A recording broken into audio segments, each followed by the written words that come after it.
وَاتَّقُوا يَوْمًا لَا تَجْزِي نَفْسٌ عَن نَفْسٍ شَيْئًا، اور ڈر جاؤ اس دن سے کہ جس دن کسی شخص سے کوئی شخص کسی دوسری جان کا بدلہ نہیں دے سکتا۔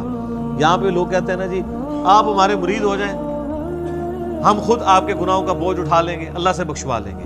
اللہ فرماتا ہے قیامت کے دن سے ڈر جاؤ جس دن کوئی شخص دوسرے کا بدلہ نہیں ہو سکتا۔ حتیٰ کہ بخاری مسلم میں حدیث ہے، سیدہ فاطمہ جنتی عورتوں کی سردار ہے، اور بخاری اور مسلم میں موجود ہے سیدہ عائشہ سے سیدہ فاطمہ سلام اللہ علیہا جنتی عورتوں کی سردار ہے، اور بخاری اور مسلم میں موجود ہے کہ سیدہ فاطمہ سے نبی اسلام نے فرمایا، اے میری بیٹی فاطمہ، میرے مال سے جو کچھ لینا ہے نا وہ لے لے، وہ تو اس کا مالک تو میں ہوں، لیکن آخرت کے دن اگر اللہ نے تجھے پکڑ لیا تیرے اعمال کے سبب تو میں تیرے کچھ کام نہیں کروں۔ تو قرآن میں لکھا ہوا ہے۔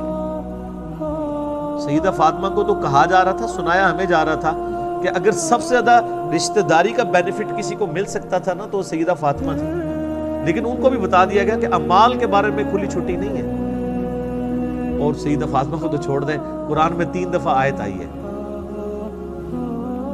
نبی علیہ السلام کے بارے میں، سورۃ الانعام کے اندر، سورہ الزمر کے اندر، سورہ یونس کے اندر، قل انی اخاف ان عصیت ربی عذاب یوم عظیم۔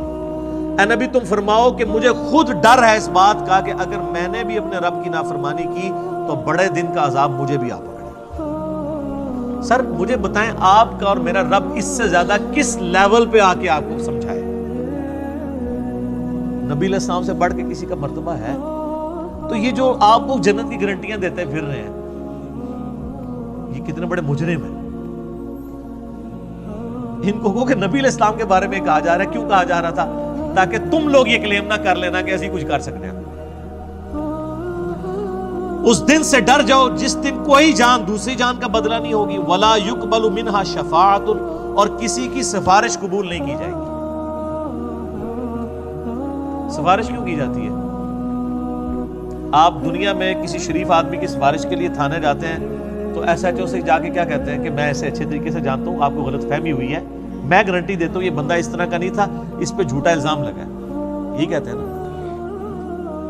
اس طرح کی سفارش اللہ کے سامنے کون کر سکتا ہے کہ اللہ جی تواڈے فرشتہ نوں بھلیکھا لگ گیا، ایویں انہوں نے گناہ لکھ لینے، مینوں پتہ ہے بڑا چنگا بندہ ہے، اتنی لمبی داڑھی سی، دی پگڑی نہیں دیکھی کڈا نورانی چہرہ تھا، یہ اللہ کو کہہ سکتا ہے؟ اللہ فرماتے ہیں ہم تو تم اس وقت سے جانتے ہیں جب تم ماں کے پیٹ میں جنین کی حالت میں تھے۔ مت کہو اپنے آپ کو کہ میں بڑا پرہیزگار ہوں، وہ بہتر جانتا ہے تم میں سے کون پرہیزگار ہے۔ اس لیول پہ آ کے یہ سورہ نجم کے اندر آیات ہے، مت کہا کرو میں بڑا نیک ہوں، وہ خوب جانتا ہے تم کیا ہو۔ تو اللہ کو کون سفارش کر سکتا ہے؟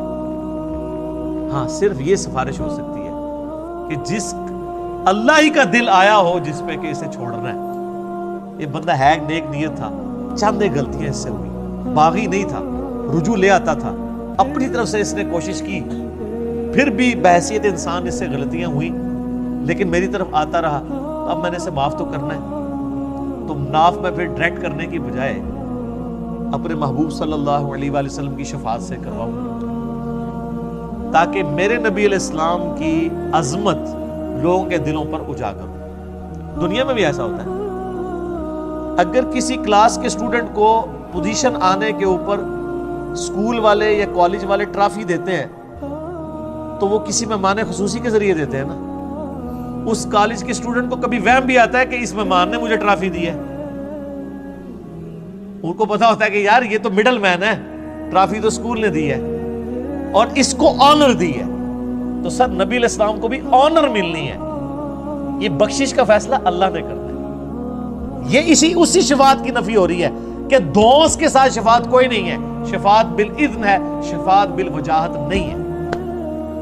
اور وہ بالاذن کون سی ہے؟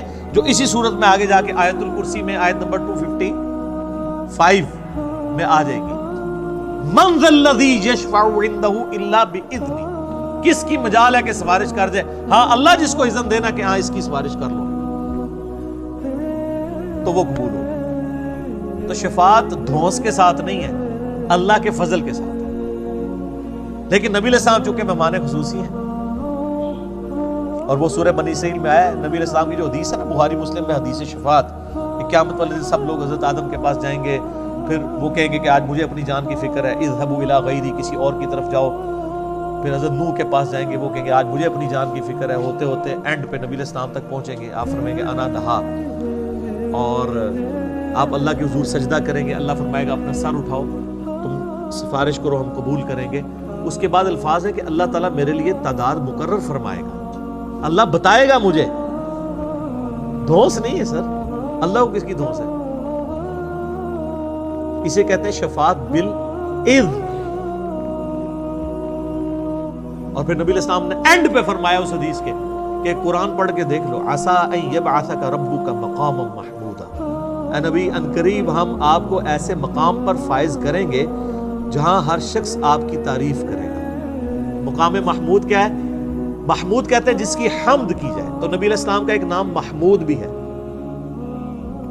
آپ حمد کرنے والے بھی ہیں، اور آپ وہ ہیں کہ جس کی حمد کی جائے۔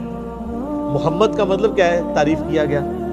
تو مقام محمود قیامت والے دن وہ مقام ہے کہ جس مقام پہ اللہ جب فائز کرے گا اور آخرت کی جو بخشش کی ٹرافیز آپ کے ہاتھوں بٹوائے گا نا، تو لوگ آپ کی تعریف کریں گے کہ اس کی آنر ہے اللہ کے حضور۔ مسئلہ شفاعت پہ 88B مسئلہ میرا ڈیٹیل سے 1.5 گھنٹے کی گفتگو ریکارڈڈ کے اندر موجود ہے، آپ یوٹیوب کے اوپر اپلوڈڈ آپ دیکھ سکتے ہیں۔ تو یہاں پہ شفاعت بالوجاہت کا انکار ہو رہا ہے، کیٹاگوریکل، کہ شفاعت نہیں ہے سوائے وہ والی شفاعت کے جو آگے آئے گی۔ وَلَا يُؤْخَذُ مِنْهَا عَدْلٌ، نہ کسی سے کوئی معاوضہ قبول کیا جائے گا۔ یہ دنیا میں رشوت کر کے آپ چھوٹ سکتے ہیں نا، اللہ کو رشوت دے سکتا ہے؟ قرآن میں آگے چل کے آئے گا کہ اگر کوئی پوری زمین کے برابر سونا بھی دے دینا عذاب سے چھوٹنے کے لیے، کچھ نہیں کر سکتا۔ وَلَا هُمْ يُنصَرُونَ، اور نہ اس کی کوئی مدد کر سکے گا۔ لو جی اے ایک آیت جڑی ہے سورۃ البقرہ کی آیت نمبر 28، آپ کے انڈیا، پاکستان، بنگلہ دیش کے بالخصوص اور باقی پوری امت مسلمہ کے بالعموم عقائد کو پیسیفک اوشن میں پھینک دیتی ہے۔ ڈر جاؤ اس دن سے، لا تجزی نفس عن نفس شیئا، جب کوئی جان کسی دوسرے جان کا بدلہ نہیں دے سکتی، ولا یقبل منہا شفاعہ، نہ کوئی دھونس کے ساتھ شفاعت کر سکتا ہے، ولا یؤخذ منہا عدل، نہ کسی سے کوئی معاوضہ قبول کیا جائے گا، ولا ہم ینصرون، اور نہ کوئی کسی کا مددگار بن سکے گا۔ 4 چیزوں کا انکار آ گیا۔ اونٹ پیر تو اڑے کتنے گئے؟ تو بےچارے آپ کو ٹھیک ہی تو کہتے ہیں، آپ کیوں نہیں مانتے کہ قرآن حدیث ڈائریکٹ نہیں پڑھنا گمراہ ہو جائے؟ بالکل ٹھیک کہہ رہے ہوتے ہیں، ان کی ڈاکٹرن میں آپ گمراہ ہو جائیں گے اور قرآن کی ڈاکٹرن میں ہدایت پہ آ جائیں گے۔ یہ بھی سورۃ الاعراف میں آیت آئے گی کہ جس کا گیئر الٹا لگ جائے، اللہ تعالیٰ فرماتا ہے اس کو ہدایت کا راستہ گمراہی نظر آتی ہے، گمراہی کا راستہ ہدایت نظر آتی ہے۔ اور اللہ سے ڈر جائیں اس معاملے میں کہ کسی شخص کو گمراہی ہدایت نظر آنا شروع ہو جائے اور ہدایت گمراہی۔ اور اسی چیز کو قرآن حکیم میں کئی جگہ کہا گیا ہے، شیطان نے ان کے برے اعمال ان کی نظروں میں سنوار دیے۔ اور یہ بڑا خطرناک معاملہ ہوتا ہے جب کہ شیطان انسان کو نیکی کے کام کروانا شروع کر دے نیکی کے نام کے اوپر، حالانکہ وہ ہو برائی کے کام۔ سلطانہ ڈاکو، بڑے اسمگلر، بڑے بڑے پراپرٹی ڈیلرز لوگوں کی زمینیں ہتھیا کے 1 لاکھ بندے کا دسترخوان چلا رہے ہیں۔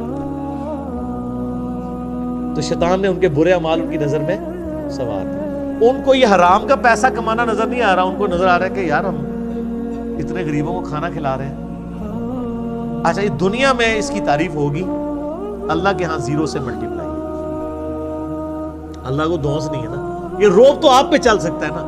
اللہ کے لیے کوئی روب ہے کسی بندے نے 1 لاکھ کو کھلایا؟ سر جو روزانہ لاکھوں ویل مچھلیوں کو کھانا کھلا رہا ہے پیسیفک کے اندر اور اٹلانٹک کے اندر، جو ایک چھوٹے ویل مچھلی کی جو ایک وقت کی خوراک 500 کلو گوشت ہے، آدھا ٹن ایک وقت کا چھوٹی ویل کھاتی ہے، جو ملینز آف ٹن گوشت لاکھوں ویلوں کو روزانہ کھلاتا ہے، اس کے سامنے 1 لاکھ کا دسترخوان تو ایک ویل مچھلی سے پورا ہو جاتا ہے۔ اس کو کوئی یہ کہے گا کہ نہیں میں 1 لاکھ بندے کو کھانا کھواتا سر، اور کہاں سے کھلاتا تھا؟ اس کے دیے ہوئے میں سے، جو اللہ نے اس کو دینا تھا لیکن اس نے حرام کے طریقے سے لوٹا۔ مرنے سے پہلے اے مسلمان کر لے اس پہ غور، کتابوں کا خدا اور ہے، بابوں کا خدا اور۔ سر قرآن کی ہر آیت کے بعد جیسے ایک گول دائرہ ڈلا ہوا ہے نا، ایک چھوٹا سا سٹیرک لگا کے نا سائٹ پہ یہ شعر لکھ دیا جائے اردو کے اندر، کم از کم پنچ کرے آپ کے دماغ کو۔ اور میں کہتا ہوں کہ سوائے سعودیہ کے اور عرب ملکوں کے کسی ملک میں قرآن بغیر ترجمے کے چھاپنا حرام ہونا چاہیے۔ یہ گورنمنٹ کا کام ہے۔ آپ کیوں لوگوں کو طوطا بنانا چاہتے ہیں؟ اگر ہمارے آئین میں یہ شک داخل ہو جاتی، میں نے کئی دفعہ ہائی لائٹ کی ہے 73 کے، کہ پاکستان میں صرف عربی میں قرآن نہیں چھاپ سکتا۔ صرف عربی میں قرآن چھاپنے کا مطلب کیا ہے؟ آپ لوگوں کو یہ بتا رہے ہیں کہ صرف عربی پڑھنی ہے، یہی بتانا چاہ رہے ہیں۔ تو کتنا بڑا ظلم کر رہے ہیں۔ قرآن اس لیے نازل ہوا ہے، کہتے ہیں دنیا میں سب سے زیادہ پڑھی جانے والی کتاب قرآن ہے، لیکن اس کا جو سائملٹینیس کنٹراسٹ ہے کہ دنیا میں سب سے زیادہ بغیر سمجھ کے پڑھی جانے والی کتاب کون سی ہے؟ قرآن۔ یہ اتنا بڑا تماچا ہے اس امت کے منہ کے اوپر۔ تو قرآن انڈیا، پاکستان، بنگلہ دیش کے اندر، رشیا کے اندر، ایران کے اندر بغیر ان کی نیٹو لینگویج کے ترجمے کے چھپنا ہی نہیں چاہیے، بلکہ گورنمنٹ کا کام ہے کہ صرف عربی میں جو قرآن چھپے ہوئے یہ ریٹریو کریں مسجدوں سے، اور اس کی بجائے وہ رکھیں۔ کتنا خرچہ ہو جاتا ہے۔ سعودیہ والے دیکھیں نا، جو بندہ حج عمرے پہ جاتا ہے، حج والوں کو تو وہ ایٹ لیسٹ قرآن پاک ان کی زبان میں دیتے ہیں۔ چائنیز آئے ہوئے ہیں تو چائنیز کو چائنیز لینگویج میں دیں گے، ملائی لینگویج میں دیں گے ملیشینز کو، پاکستانیوں کو اردو ترجمے والا دیتے ہیں۔ ہماری گورنمنٹ نہیں کر سکتی، کوئی خرچہ نہیں ہے۔ ایک مسجد میں کتنے قرآن زیادہ رکھے ہوتے ہیں؟ 15-20، اس سے زیادہ نہیں ہوتے۔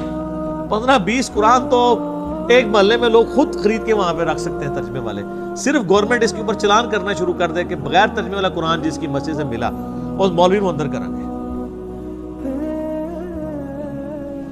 اچھا سر، یہ اناؤنسمنٹ ہونا تو آپ دیکھیے گا سب سے زیادہ مخالفت کون کریں گے؟ کیوں؟ علماء تو ٹھیکیدار ہیں، علماء کو تو خوش ہونا چاہیے کہ لوگ، وہ تو کہتے ہیں ہم اسلام کی خدمت کے لیے بیٹھے ہیں، یہ اسلام کی خدمت ہی ہے ترجمے والا قرآن ہو۔ ان کو پیڑ کیوں ہوگی، تکلیف کیوں ہوگی؟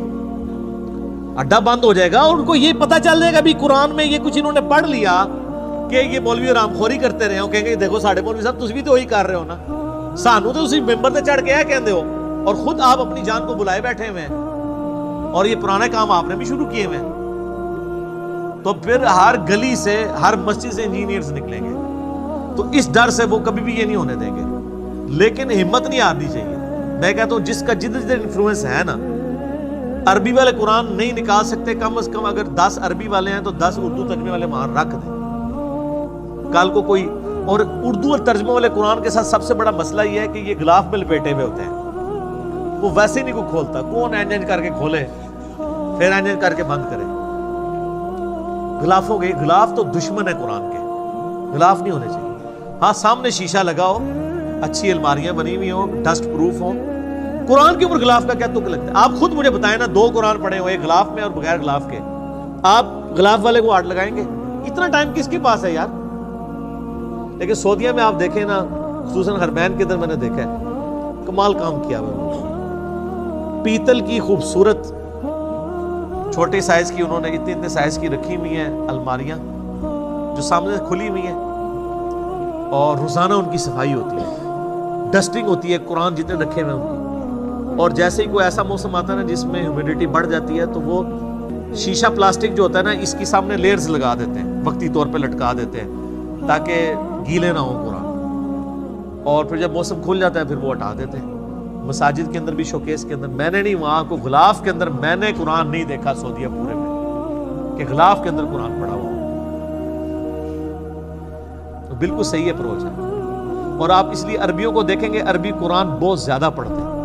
نماز میں اگر 10 منٹ رہ گئے نا، انہوں نے سنتوں سے فارغ ہو گئے نا، سیدھا قرآن جا کے پڑھنا شروع کر دیتے ہیں پکڑ کے۔ یہ خیر لادہ بات ہے کہ پھر وہ مس ہینڈل بھی کرتے ہیں کہ جماعت کھڑی ہوئی ہے تو وہیں ایسے رکھ دیتے ہیں، بعض کا جوتیوں کے ساتھ ہی رکھ دیتے ہیں، یہ اس مس ہینڈلنگ لادہ بات ہے۔ لیکن قرآن یہ چاند ایک، جس نے جاہل گوار یہاں موجود ہے وہاں بھی موجود ہے، لیکن اوورال قرآن کے ساتھ جو ان کا شغف ہے نا، ظاہر ان کی اپنی زبان کے اندر ہے، وہ نظر آتا ہے۔